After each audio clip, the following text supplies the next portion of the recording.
Assalamualaikum warahmatullahi wabarakatuh. Bagaimana jadinya jika seorang anak menikahi ibu kandungnya sendiri? Kisah mengejutkan ini terjadi pada seorang raja yang penuh kezaliman, yaitu Raja Namrud. Dalam video ini, kita akan mengungkap kisah tragis ketika Raja Namrud menggauli hingga menikahi ibu kandungnya sendiri. Kita akan menjelajahi peristiwa yang membawa kepada kematian sang raja zalim tersebut. Bagaimana kisah selengkapnya? Tonton video ini sampai selesai. Namrud, yang juga dikenal sebagai Nimrod, merupakan seorang penguasa kejam, yang ceritanya terdapat dalam kitab-kitab suci berbagai agama samawi. Ia merupakan keturunan kelima dari Nabi Nuh alaihi salam, berasal dari garis keturunan Namrud bin Kanan bin Ham bin Nuhai. Ada versi lain yang menyebutkan bahwa Namrud bukanlah keturunan Kanaan, melainkan merupakan anak dari Kus. Namrud, sosok yang mengklaim dirinya sebagai penguasa seluruh dunia, bahkan memaksa rakyatnya untuk menyembahnya sebagai Tuhan. Tantangan naas ganggu hanya muncul dari seorang nabi sezaman Nabi Ibrahim alaihi salam. Namun, fokus kita pada video ini terarah pada kisah kontroversial Namrud dan ibunya, Semiramis. Dalam catatan sejarah, terungkap bahwa Namrud, seorang raja terkenal yang memerintah sekitar tahun 275, sampai dengan tahun 1942 sebelum Masehi, menikah dengan ibunya sendiri, yang bernama Semiramis. Namrud memimpin di wilayah yang dikenal sebagai Babilonia, sebuah kawasan yang terkenal dengan peradaban Mesopotamia kuno, pemerintahannya yang dahulu kini menjadi bagian dari negara Irak. Ayah Namrud, Kus, adalah cucu dari Nabi Nuh alaihi salam, sementara ibunya dikenal sebagai Semiramis, juga dikenal sebagai Samiram. Dalam masa remaja, ibu Namrud menjalin pernikahan dengan ayahnya. Legenda mencatat bahwa sehari setelah menggauli Semiramis, sang ayah meninggal dunia. Oleh karena itu, saat Namrud lahir di dunia, ia tumbuh tanpa kehadiran seorang ayah. Sang ibu dikenal sebagai sosok cantik dan bijaksana. Konon setelah kelahiran Namrud, ibunya menjaga kesuciannya dan tidak pernah menikah dengan pria lain, menjadikan Namrud dianggap sebagai anak yang suci. Keyakinan ini semakin menguatkan Namrud bahwa dirinya adalah anak Tuhan. Namrud diakui sebagai tokoh terunggul dengan kecerdasan luar biasa pada zamannya. Keahliannya mencakup desain matematika dan ilmu perbintangan, yang membuatnya dianugerahi kecerdasan yang luar biasa. Dia menciptakan konsep seksagesimal yang membagi lingkaran menjadi 360 derajat, dan menemukan bahwa 1 jam setara dengan 60 menit, serta 1 menit setara dengan 60 detik. Selain itu, Namrud menetapkan bahwa satu hari terdiri dari 24 jam, dengan menggambarkan bahwa hari dimulai pada tengah malam, bertolak belakang dengan pandangan sebelumnya, yang meyakini bahwa hari dimulai saat matahari terbenam.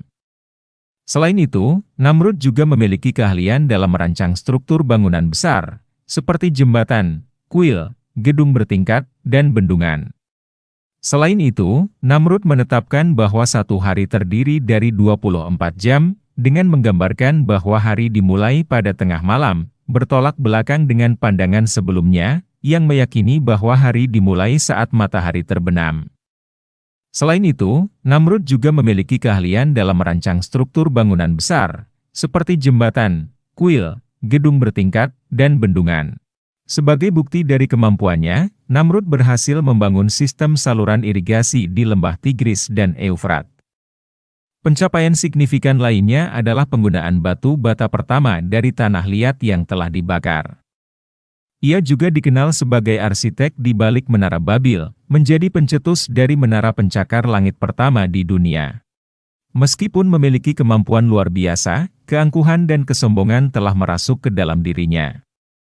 Ironisnya, segala penemuan luar biasa yang dimilikinya justru digunakan untuk menyesatkan masyarakatnya. Salah satu contohnya adalah pemanfaatan ilmu falak, yang berkaitan dengan benda-benda langit, untuk menciptakan berbagai sistem ramalan seperti horoskop dan ramalan nasib melalui palm.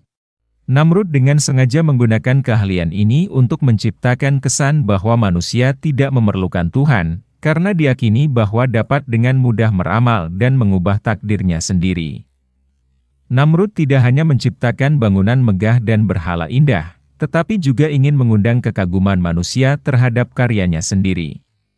Menurut cerita, Menara Babel yang dibangun oleh Namrud, didedikasikan untuk para pendeta yang memuji dan menyembahnya tinggi.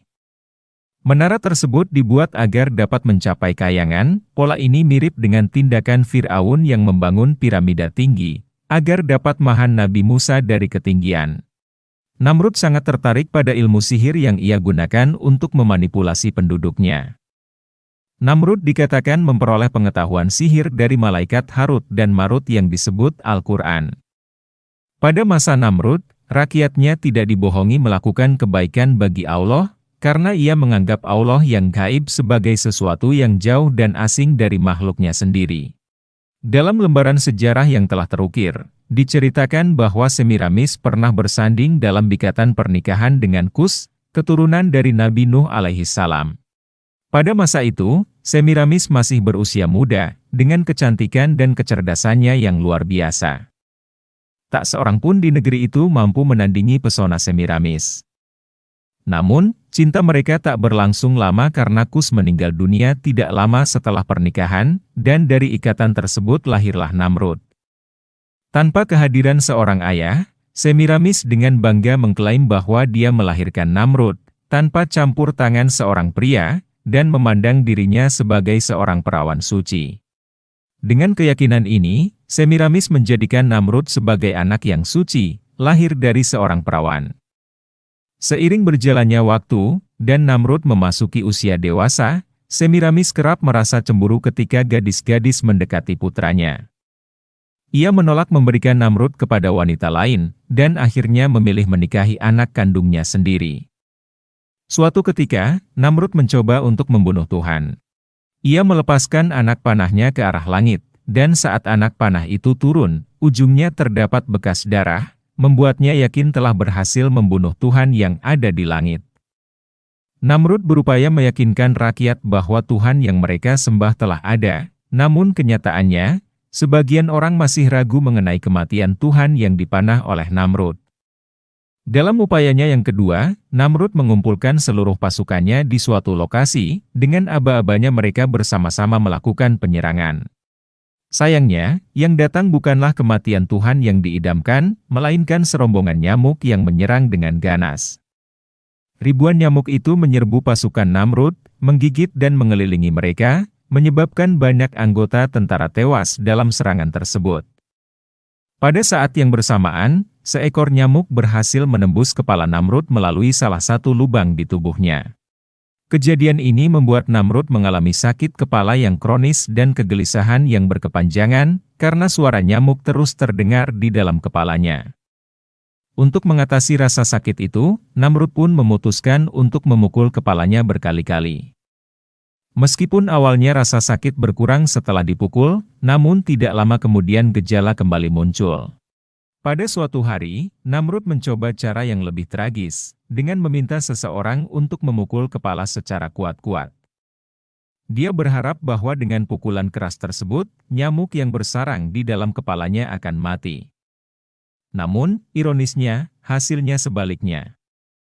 Setelah kepala Namrud dipukul dengan keras, bukan nyamuk yang mati. Wassalamualaikum warahmatullahi wabarakatuh.